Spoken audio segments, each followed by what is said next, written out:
Welcome to this In Conversation. So my name is Sophie Woodward. I am a professor of sociology at the University of Manchester. I am co-director of the Morgan Centre there, which researches everyday lives. But I'm also a co-investigator for the National Centre for Research Methods, where I lead on creative methods. And I'm Jolene Sheehan. I run a social enterprise called Joy Ethic, which is all about connection, well-being, purpose, and building community. So what this In Conversation is about is to introduce some methods that Jolene and I have used together to talk about storytelling methods, and especially talking about storytelling methods using objects, and to introduce some of the methods that we've used and also how they might be useful to you. There are lots of additional resources with this, which we will flag up at the end of the video. So please look at those if you want some more concrete kind of how-to things. So I think it'd be great maybe if we just start by talking about how we understand storytelling methods. Yeah. Do you want to go first or shall I? You go first. Okay, so for me, it's a method of getting people to reflect on their memories and their sense of identity and their past in a way that allows them to understand themselves and each other more. And that could be in written form or through time spent thinking, or it could be talking out loud in groups or on a podcast which I record.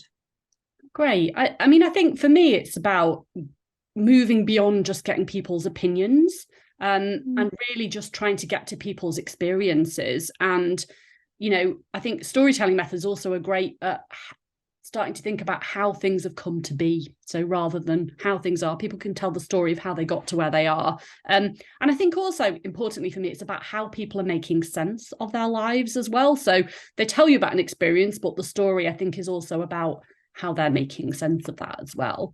And so in terms of, so obviously we're talking about storytelling methods, but also object-based ones. So in terms of kind of objects and how they fit into that, I think for me, pretty much how I've always done storytelling methods has been object-based. And I think I sort of understand that in lots of ways as almost like an elicitation. So one of the methods that's used in the social sciences is photo elicitations, but this is a kind of object elicitation. So the idea that actually the object is a way to get a different kind of story. So if you just do it verbally, you will get, it's not to diminish those kind of methods, but you will get a different kind of story to if you use an object-based one. And I think even people themselves can be surprised by what kind of comes out of that. So two ways that I use objects is one is to get very specific memories and specific stories, or to do a kind of broader telling maybe of their lives or how their life has changed. And I think, you know, the other thing as well about objects, I think, is the multi-sensory element. So the idea that it's not just a story told kind of about meanings, it's also about smells and touch and feel. And I think that's really great about objects in those. I really like the way it's opened up different avenues for me in the groups that I work with, because I'm used to using the senses but in a more imaginative way. So I tend to do guided reflections where I invite people to go back to the past at a certain point and then imagine being there again, but to actually have a tangible object in front of you. For one, psychologically, I think it's a lot safer because it builds a bridge between the past and this moment that we're in when we're holding it. So that's quite grounding, and I think that's really useful, especially for new groups, because that psychological safety can build over time once you get to know people. But if you're coming as a participant to a new group and you've never spoken to people before, and what I tend to get is people when they're new being a little bit nervous about what might emerge, but to have that anchor and that very real thing, it creates a natural boundary, I think. Yeah, that's interesting, isn't it? And actually, especially, so obviously there's lots of ways of doing these kind of interviews, but I think especially as well if people bring their own objects as well, because that's a kind of safety, isn't it, sometimes that they're bringing with them. Yeah. And what's lovely then is that people can sometimes surprise themselves about what emerges, and you know, and especially when they have brought something, a bit like show and tell when you're there at school. If you brought something, but then I've noticed with people they sometimes bring things but then have more to say about other people's objects. Yeah. Yeah, I mean, it's a really interesting analogy, isn't it, to show and tell, because maybe that's where some of it comes from, our kind of comfort with objects. But I think that's a really important thing about this method, is that actually when you bring in objects, it's often you have stories about your own things, but when you look at someone else's thing, it's often a way to actually reflect on something you've got like that, or you can just talk about the kind of stuff around it. And I think that what becomes really interesting is how people spark off each other, because I think what we're really looking here is communal, shared, object-based methods, and I think that's really important, isn't it? Yeah, exactly. So I mean, it'd be interesting to talk a little bit about maybe how we come to this, how we've come to these methods. So I mean, do you want to say a bit about that maybe? Yeah, well, I was reflecting on this and I was thinking, I don't think I'd tried it before I got talking to you. So I'd been doing storytelling through, like I say, reflection, conversation, and then either writing or audio recordings for a couple of years. And then when we got talking about the commonalities between our work, you gave me the idea to use objects, and I've been using them regularly ever since. So yeah, it was you. Great. Yeah, I think for me, I've only ever done it, but I don't think I ever planned to think I'm going to use object-based research, because I started my research journey in women's wardrobe. So I was interested in kind of having a really sort of everyday grounded approach to clothing, and I couldn't do that without looking at clothes. And I think as I did that, I started to realize that I wasn't just understanding the clothing, I was also getting these stories about people's relationships, how they felt about their past, how they felt about their body, how they felt about, all sorts of different things. And I thought, there's something in this, isn't there, about actually objects as a route into other things, maybe. Yeah, objects are a doorway, but they haven't just got one opening. There's a myriad of possibilities behind that thing. And I think what I was doing was I was using themes in the place of those as doorways. But yeah, I think the objects have another dimension to them that connect people in different ways. Yeah, great. And I think we talked a little bit, you you mentioned already a bit about how you started using the object methods, but I think it's obviously, I think probably of interest to people watching this about how we've come to work together, because obviously I work in a university doing academic research, you work in the community, and there are obvious synergies anyway, in that although I work in a university, all of my research is with people and objects, so there's it's not kind of an ivory tower thing, it is about working with people. But I think one thing I would like to say about that is that I think I just feel there's so many synergies between what I do and what you do. And I think, just through conversation, we realize that actually what we're doing is trying to get ways, find ways for people to talk, find out interesting things about people's lives. And obviously we piloted this for an event for the ASRC Festival of Social Sciences. But I think that in doing it really made me think that actually the stuff you're doing in the community is kind of very like what I'm trying to do in my research. Yeah, even though we came from different points entirely. I'm just thinking now about how we've had one conversation before we realized we'd end up working together about our relationship to things and your fascination with things and how passionate you are about them, and how actually at one point I was massive minimalist. And now I find it interesting that I'm moving more towards valuing keeping hold of things because of the memories that they contain. It's interesting. But yeah, the starting point. Should we talk about like why I started with the storytelling, or where we came together? Either, whatever you would like to talk about. Yeah, I mean, for me, I think that's important because it underpins then why it was a good choice to work with you. And I got started fundamentally was because I thought, how can I bring people together? How can I bring people together in a way that's an exchange of energies? Because I had one particular group in mind, which was a group called Chorlton Good Neighbours, that at the time I was working with as a volunteer. And I noticed that there was some amazing work being done in service of these people. And there's all sorts that's done under that umbrella, but my role was particularly, how can I help? Can I give you a lift? Can I do this? Can I do that? And I just reflected generally on that model being helping people, puts people in the position of being helped rather than being on a par with, and having something else, something to give. And so it just came to me that stories are a way that we can exchange meaning and skills equally. And so that's why I got started, because I wanted to, one, hear people's stories, but also give people the chance to be heard in a way that was more of an exchange. And I think that's started me on the path that then led at one point to what you do, making sense. I think it's really interesting that, because I think in terms of what, so I mean, you've said about how I'd sort of introduce you to object methods, but I think the thing that I have got from what you do is that a lot of what I have done previously has been about people and their own stuff. And I think a lot of what you do is about connections between people and building connections between people. So although I've done writing workshops where people use, take someone else's objects and write about it and talk about it, but that's only something I've done a little bit of. And I think that for me is one of the interesting potentials of a lot of what you do. Is it fits with something that in academic circles is called participatory action research. So the idea that your participants are kind of equal partners and they help design the questions and the ideas. And I think that's something that we certainly in working with you, I've seen how you do that. And I think there's a lot of potential for that. The idea that actually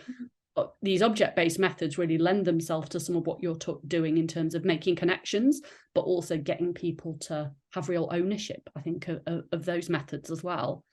Yeah, and I think people have asked for more of what they've liked. That's one way that they participate. And people have said that they really enjoy reflecting on things that they've brought from home. And, both, in fact, all the object-based things I've done, particularly the two things that I've done with you, have been very popular, and we've found new members because it's drawn different people in, and they have made connections, unexpected connections, I think. I'm just thinking back to incidences where somebody came along just on the off chance, saw that we had a Scrabble board. She was a member of a Scrabble club and is one of our most enthusiastic members, and has started writing poetry again after 50 years, just because of that object made her, I think, feel at home in a space where she was, she didn't identify herself as a writer, she didn't identify herself as a storyteller, but since she's attended other workshops I've done where people stand up and read their stories out loud, and she's always wants to be first, her confidence has grown massively. So yeah, I just think that's such a fascinating idea, how objects make you feel at home. Such a great idea, isn't it? And it links a little bit to what you were saying earlier about grounding people.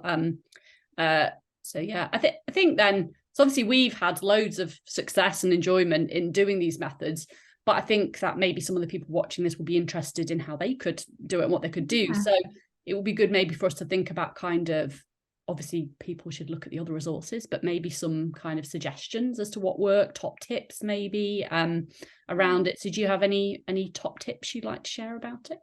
I think maybe this is more reflective of where I'm at, because I'm trying things out with lots of different groups at the moment, but it's always worth a mention that the thing that I said about creating a sense of safety for people, with people, asking them what will help them feel relaxed and comfortable to share.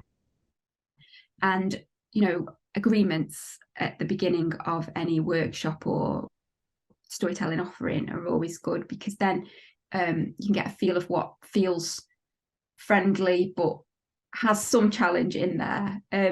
I think sharing the intended outcome can be useful, so people know what the purpose of it is. So if, for example, at the end of this we'll have some photographs of the objects to share with other people so that they can reflect. That really help people to feel motivated to bring things.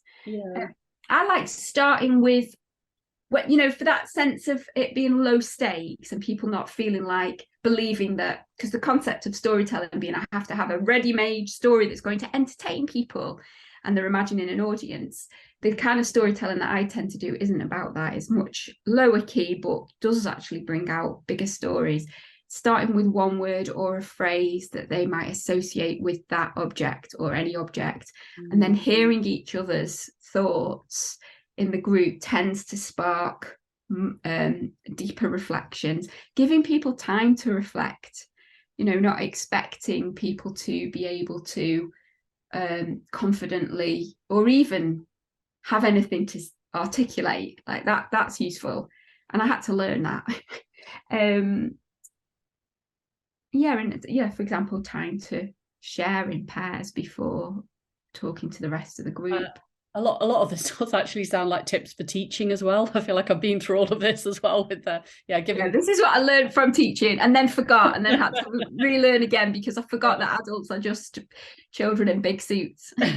I think for me it's a tip, but it's also not. Is that it's about being prepared. But actually, in other ways, the way I do things is I'm always really open. I like to see what happens.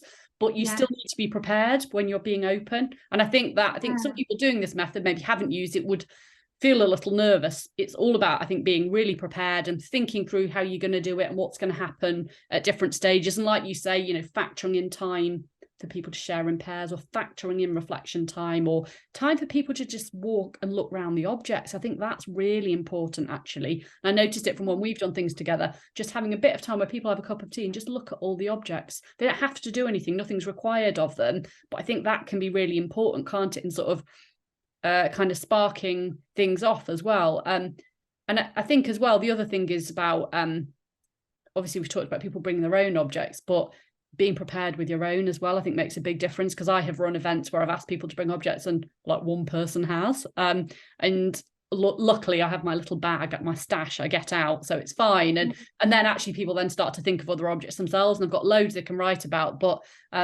always having a backup and presuming people won't necessarily bring the objects is a good good point. I think I'm laughing because I'm remembering something we did together where we really prepared, and it was beautifully set out, and then I looked around and I thought, this does look like a jumble sale. What are we doing? And what are people? And it was the first time that I'd done it like that, so it worked brilliantly. And I think like you say, giving people time to just mill around. If it's the tips that I was given before were in the context of, if it's a group with time to spend reflecting together, structured time. But actually, you've reminded me that doesn't necessarily apply to a drop-in group. And that could be more about having volunteers that can help listen, because if you're going to invite people to bring objects or look at objects, they will then not necessarily want to write notes on them. They might want to talk to somebody. So having some volunteers that then can really know what they're doing, and whether that's just filling in a sheet or asking people questions or recording answers, getting enough bodies in the room, because otherwise it can, when I've done events and I haven't done that, it can be quite flustering because people then want to so if it's not necessarily a formalized structure, having enough people or places where people can share their thoughts. I think that's really important. So I guess as well, we also I think it's a brilliant way to do stuff, and I'm sure you do as well, but there are challenges, I guess, as well. So I think it maybe will be good to talk a little bit about some of those. And I think for me, one of the things is that certainly within research is sometimes people are a little bit skeptical of something that's a bit different. So it's especially if they're expecting an interview and I ask them to write about an object and they think, I'm not good at writing, I can't write. And I think that can feel like a barrier. So I think sort of trying to find ways to get over that reluctance. And I think one of the biggest things that I think helps with that is either you yourself sharing or getting other people, preparing people to share first. And I think certainly I know that that's happened in an event we've done together, but it breaks down some of the barriers, because especially if you're not getting people who are published authors or people who are master storytellers, just people who are willing to talk. And I think I do that myself. For example, I'm not necessarily a great storyteller, but I often start by saying, oh well, this is the thing I bought and this is what my story about it.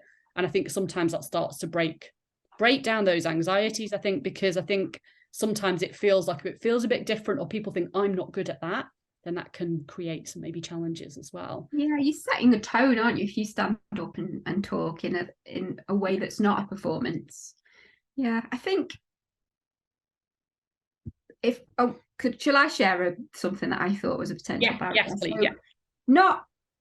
I think Ali Hambury, who we've been working with on this, highlighted another reason for this being important, which is having a variety of objects that represent participants' age, background, culture, interests. And that can be a barrier in terms of what I might think of as representative isn't.